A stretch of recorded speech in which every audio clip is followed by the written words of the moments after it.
And I think the minute we let that part go and say, I am working on this project. Here is my team or the team that's around me. How do I walk into that boardroom and be the best I can be while listening and moving forward every day? No whining, all solution based. Many people want to be leaders. Fewer understand what it really means to lead people well. So what separates the two? Welcome to the Lead with Purpose podcast with your host, Merv Jersak. Each week, you'll hear honest conversations with leaders who have been in the trenches and have stories to tell. They'll share their practical wisdom to help cut through the noise and get to the heart of leadership. So let's get started. Hey, welcome to another episode of Lead with Purpose podcast. I'm your host, Merv Jersak, and every week I interview leaders who have built their leadership skills in the trenches. Today, I am privileged to have my guest is Michael Silvers.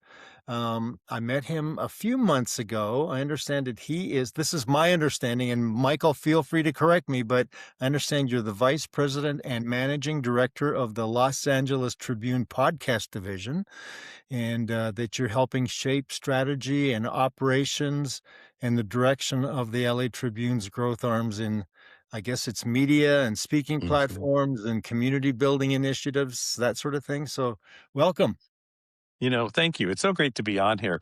And it's great because running and being part of, and actually now even sort of further, I'm sort of VP over like all operations now. Oh, But what it really means is it's a media company with 22, really it's not divisions, but we have like the New York Globe is launching, the Dallas Herald and all of these. And so it's a media company bringing people really out to the world.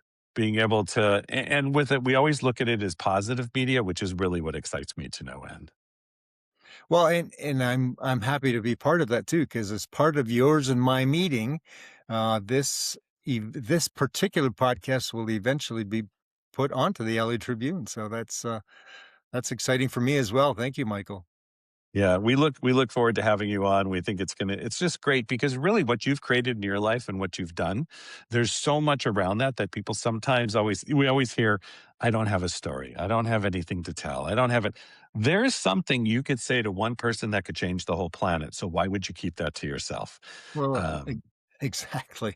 And you're right. I do have a story because it's, from the technical side to the people side of leadership, it just like opened up my eyes. So I have a few questions I'd like to present to you, but before I do that, can you, like in a couple of minutes, give us the Michael Silvers summary from where he started to where he is now, kind of that whole leadership journey? Absolutely. So everybody sit back, relax. We're going to go for 3 hours and 22 minutes. No, Well, just that's yeah. Oh, it's great. I love the way you do it too, because you're well trained. And everybody out there, just, when you do intro people or bring people on your podcast, there is a tendency, if you don't know them ahead of time, this can go on for way too long. So a frame is really good and prepping them is really good too. Really quickly, born and raised in LA. There was so much I wanted to do. I always wanted to be of service. I was an LAPD officer. That was very short-lived due to an injury. Went back on my master's in clinical psych, worked with children and adults for a long time. Then I always say, wanted something more tangible because during the 80s, a lot of the programs I was working under were cut. So very simply, at that point, went back, became a male nurse and I always say nursing jokes, we're done. Was becoming a nurse practitioner, moved up to Seattle because it was just so beautiful up here. And we actually ran into, for my perspective, because part of it was always looking at what am I going to do next? I had a brother who was at Stanford in the business school doing organizational development and behavior. And, from the corporate and stuff he was doing. And then what did I want to do with my career? I wanted to open up my own clinics and have all of that. But HMOs came in pretty strong. 90s was HMO time. So it shifted for me to actually, and I tell people I have no problem, to network marketing, which I did really well. So I worked from home for 30 years. But the thing that did is it brought me into the realm of people like Bob Proctor. And everybody knows who Zig Ziglar is. And also, from any corporation standpoint, or those that have businesses, it's your sales force that keeps you going. It's your marketing that keeps it moving. So I started to learn everything I could around sales, marketing, team, leadership. Yeah. Um, Whether you're making $1 million, $10 million, it's always the 10 times that's always the big leap, or the 100 million, or um, how people got to that, how that looked, what did teams need to do.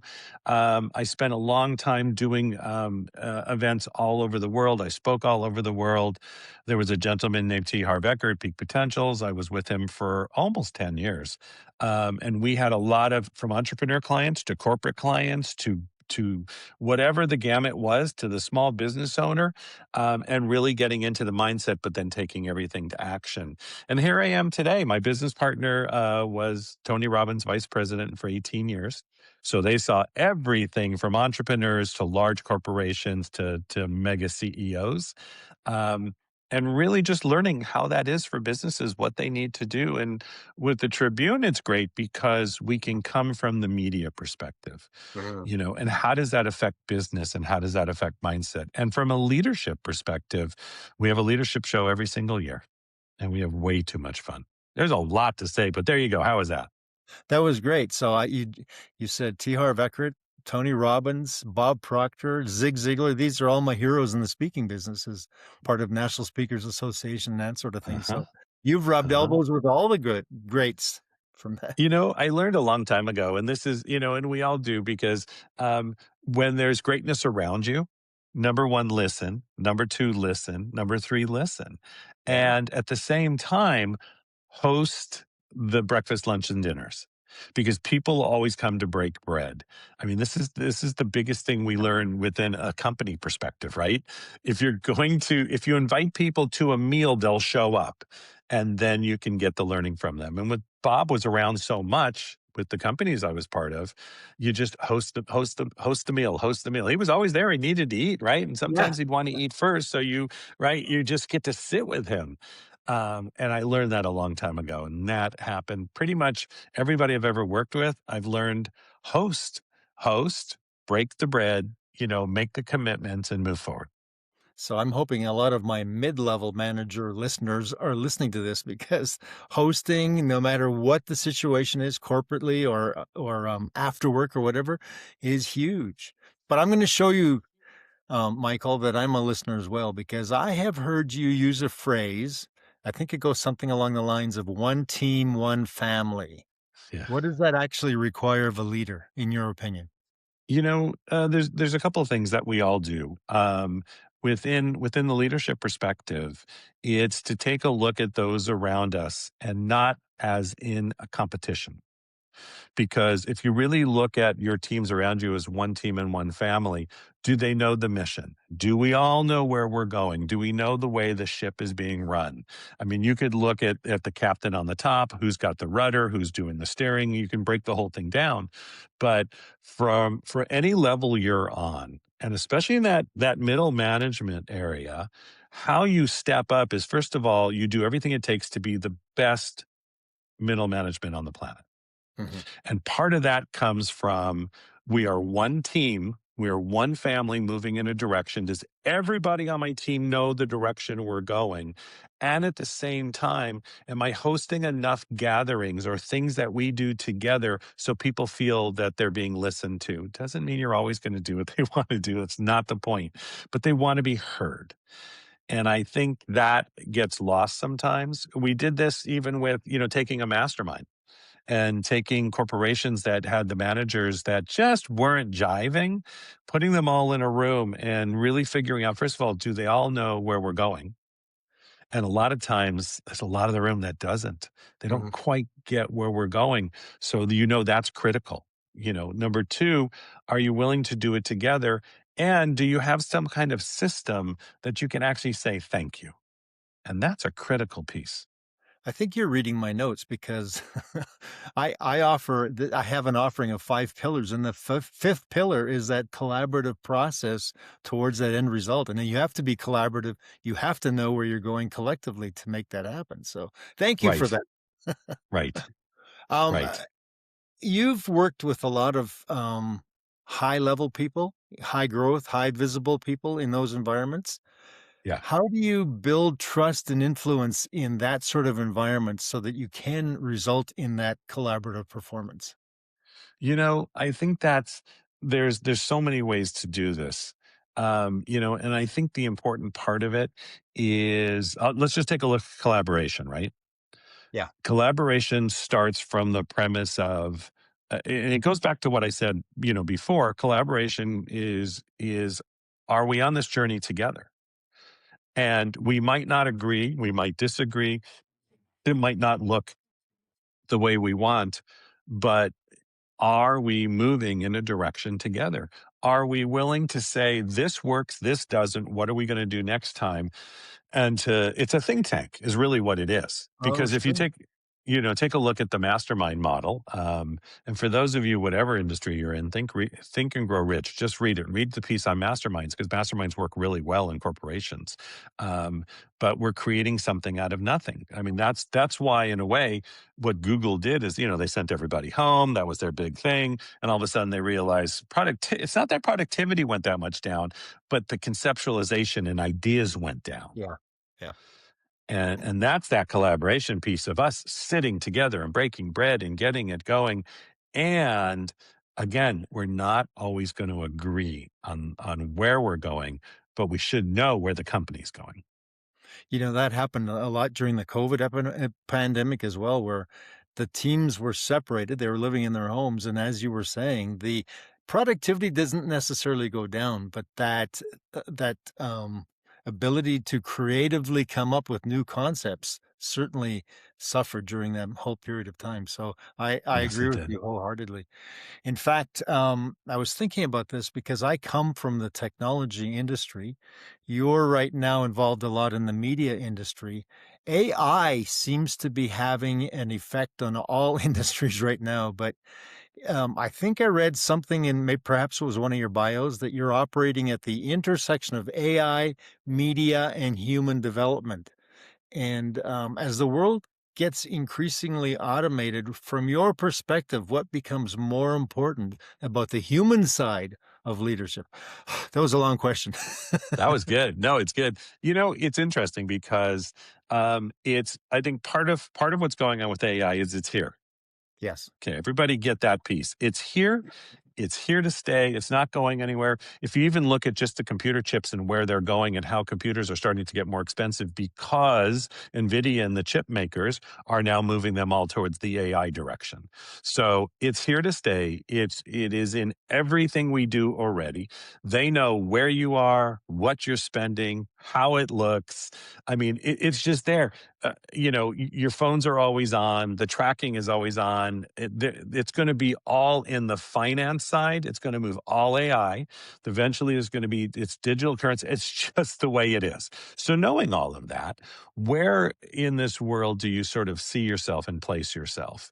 The one thing I might not do, and I'm not projecting or anything. I might not become a computer programmer at the moment.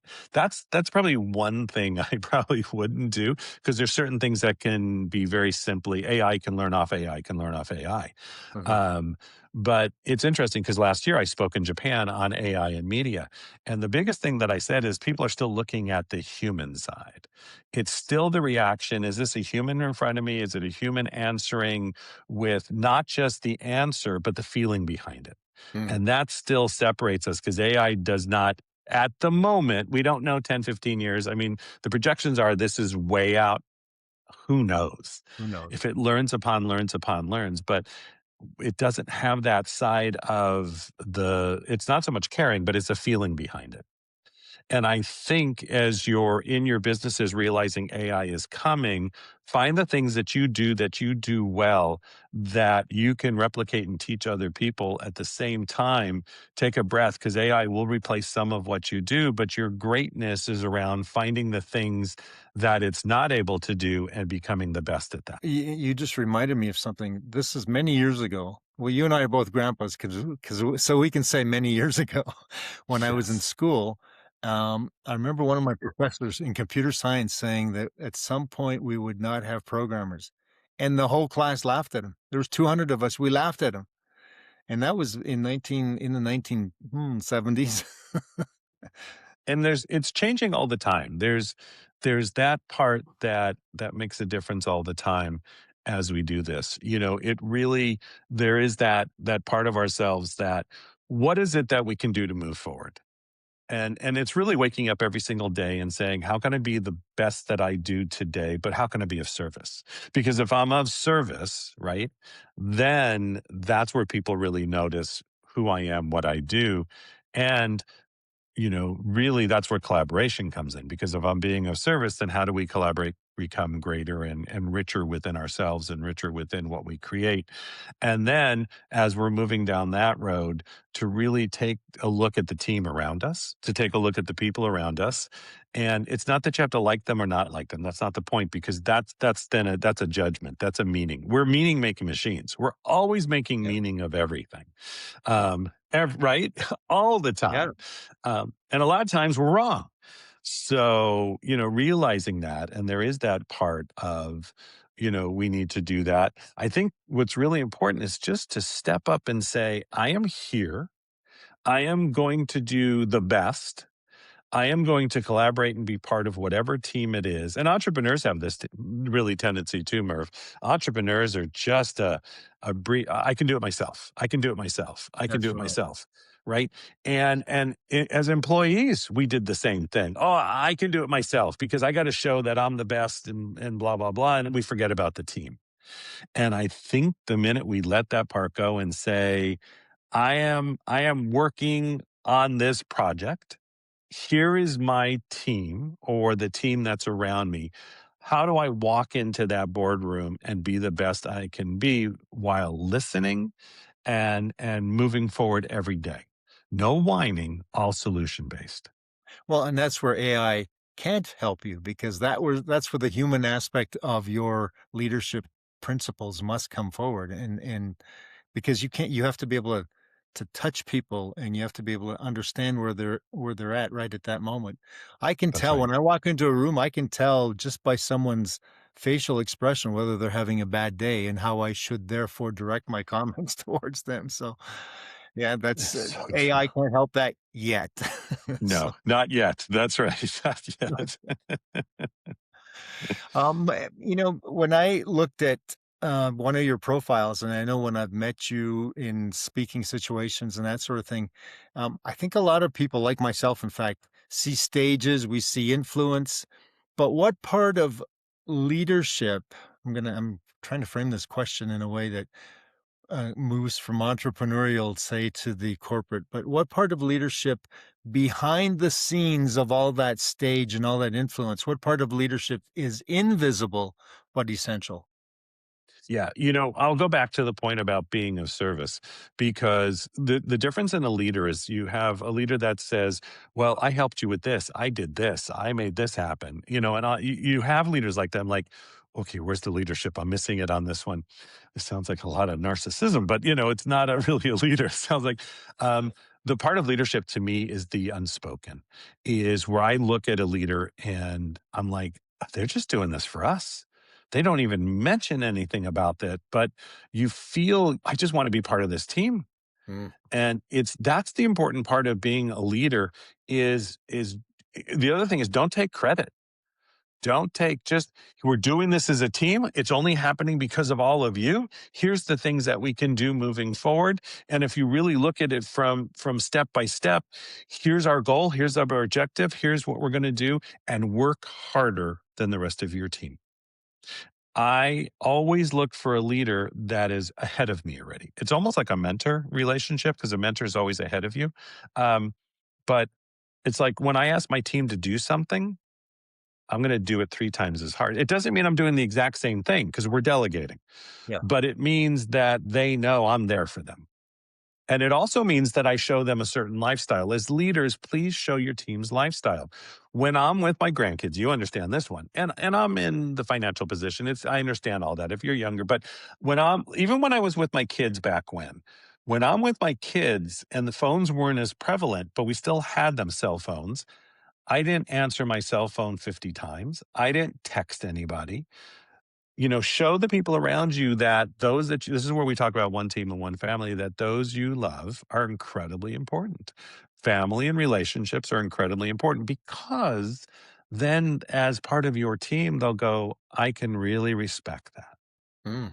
and we can move together. If you have somebody on your team that it's all about the money, then it's all about the money. So then you'll show them how great you can make money too. You can do that, but you can't. You're not there to change them. Whatever their trigger is. But to me, as a leader, it's always the unspokens. It's everything that you do that nobody will ever know. That's a great leader, and to make sure they know the direction they're going. Boy, you just reminded me. I had a manager that when he would put us through our paces, sometimes we'd have to pull all-nighters.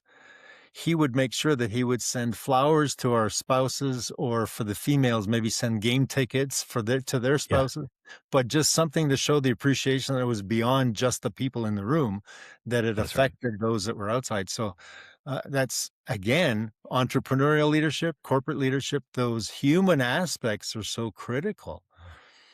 Well, Um, and when you take a look at teams, just quickly, when you take a yeah, look at teams that, because we used to be part of a team that had 500 events a year in 30 countries. So they were all over the place. And it was that. It was really, you're doing great. Thank you so much. For those of us who did the 16-hour shifts, right? The crazy things that we did. And it was those little things that made all the difference in the world. And realizing that there's another level, like he did the spouses. That's brilliant. There's that other person along the way that is there as much as you are. And I think that makes a huge difference. So when you did those those huge trips of all those speaking engagements and stuff, you're working with some of the highest level performers on stage that people recognize their name. How did your work with those people and those organizations inform your specific leadership philosophy? I think the thing I always saw that was important, I was talking about this earlier, was it's not how hard they worked, but it's how smart they worked. Ah, good. And it's how, we would come off a big event, and they don't have to do this because at this point, in the beginning it's different, but this is 10 years later and there's hundreds of millions of dollars in the bank, right? Yeah. And it was still, what did we do well? There was always a reflection time that they were still part of. What did we do well? What did we not do well? What are those things we're going to do next time? And what else? And they wanted to actually know how we could become better. This is 10 years, 15 years down the road. And that never stopped. And I learned to do that with the teams I worked with. Part of that came out of, there used to be it was Stanford used it a lot in their business school, but context. I don't know if you remember, that was for corporations and businesses, but really sort of mindset back in the 80s and 90s. And it was very much same thing about the team, but the leader always needs to be forward. But no matter how far you are down the road, you never stop evaluating. Like an And after that's the action. biggest thing I learned. What was that?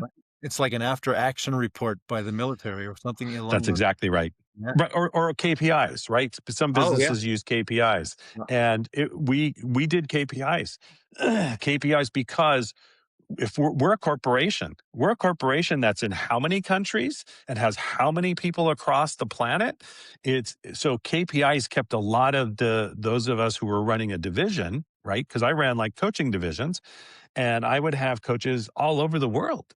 And I would have teams all over the world running that. So I needed to know we did a lot of KPIs. Well, and I was going to ask you also, but because in that environment, decision making has to happen quickly. But I think you answered that because the KPIs, the after action reports, the what can we do better, I think that helped you therefore make those decisions quicker. Am I right? Or That is correct. That yeah. is absolutely correct. And don't, I always, I've been doing this a long time, but I've talked to a lot of people across a gamut of corporations and businesses because it's been a long time. I mean, with Tony, 7 million people, with Harv, 1 million people. So there's a lot of different, but, it's the same strategies. It's the same thought process. It's the same idea. Where entrepreneurs mess up is they start to treat it like a hobby. When Oh, the okay. entrepreneur doesn't look at it as in, this is my business, this is my corporation, and what are we going to do? That's where it starts to get really off center. Um, and sometimes even large corporations start to lose that because they lose the focus. They there's another shiny bauble. Ooh, let's invest in that. Let's move off this, and all of a sudden the team has no idea where they're going. And you see that all the time. Well, that's an interesting point because even in your situation, it would can you think of a moment where your specific leadership was tested and what you learned from that? There's so many ways that it was tested in so many different because there were so many people involved and there were so many languages involved. That was the biggest thing. It was really crossing boundaries among different languages. And is my communication for me, the biggest thing was is the communication getting across. And I noticed that at times it wasn't. That communication piece was not getting across. There wasn't the understanding. And it was my failure. It took time with especially in one situation for an event we were about to have. And it was in Singapore. And in Singapore, it's very business focused. Uh-huh. Um, and the team on the ground didn't quite get what we needed done because of the communication barrier. Um, and I suddenly, I just, it, from, you have that moment of, right? It's just, I mean, I just hit Singapore and I walk in and it's all wrong. We're cabling for 400 people online and we've got the programmers in the back and they set part of the team in the other room. I'm like, how are they going to assist or coach or help? I mean, they might be programmers, but they can't run that fast, right? We Yeah. brought a whole computer team with us, and they just didn't get what we needed and how it needed to. And I realized this is just a communication piece, and that was it could have been incredibly costly. I am so glad I had the time to do the readjustment we needed, but and I didn't catch it quick enough, and I have never forgotten that. And probably learned from it, right? Yes. Yeah. Right. You're right. And always reevaluate, Yeah. because just saying, does everybody understand what we're doing here? And people go like this because that doesn't mean anything. Yeah. You have to find also, how do I actually have them show me that this is an understanding, they get it. It's not that they're not excited to be on the journey, but there is a lot of head shaking or this, and it's like, are you saying yes? Are you? Frame And it. for me, that was a huge learning. Yeah. Well, our time is winding down, but you know how Yeah, I like to end these? I like to do some rapid fire Q&A. I'll love it. ask you I'll ask you a question and you give me an answer, thing that comes to the top of mind, and we'll just, just a couple word answer and we'll go from there. Okay.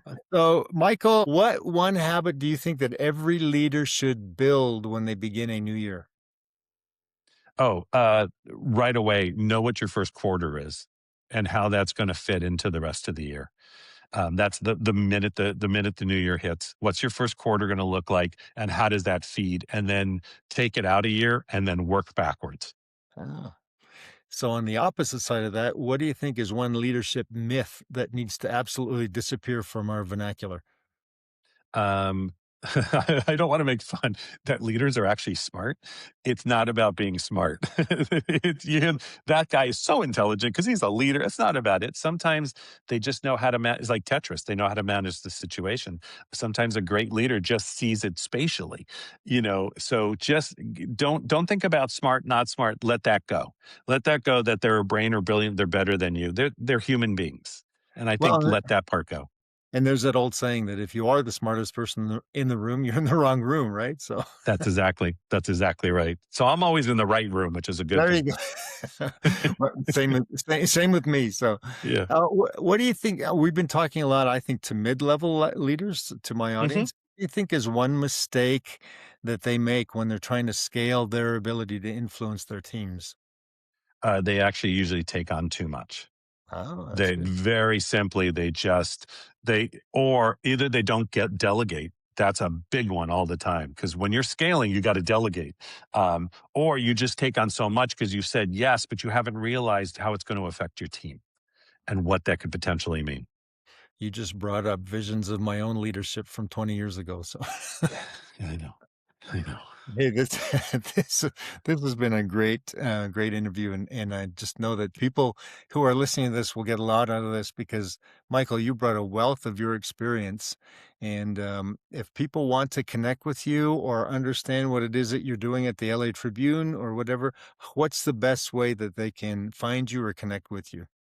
The best way is just to go to the podcast website, which is LATPN, Los Angeles Tribune Podcast Network.com.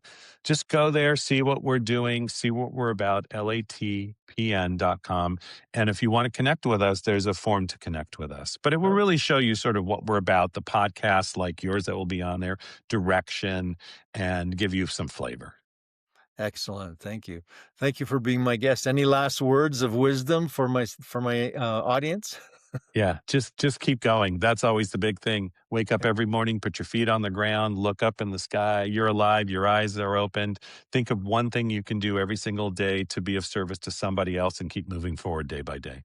Well, that theme of being of service keeps coming up, and I appreciate you so much for that because our interaction has certainly been one of you being service to me, and I'm hoping I Thank can you. return that to you as well. You're So, you've been amazing. thank Amazing. you. All right, this has been another episode of Lead with Purpose podcast, and we'll see you the same time, same channel next week. If today's conversation added value, make sure you subscribe. And if this episode resonated, please leave a quick review to help other leaders discover the show. And remember, leadership works best when you put people first. Let's lead with purpose, together.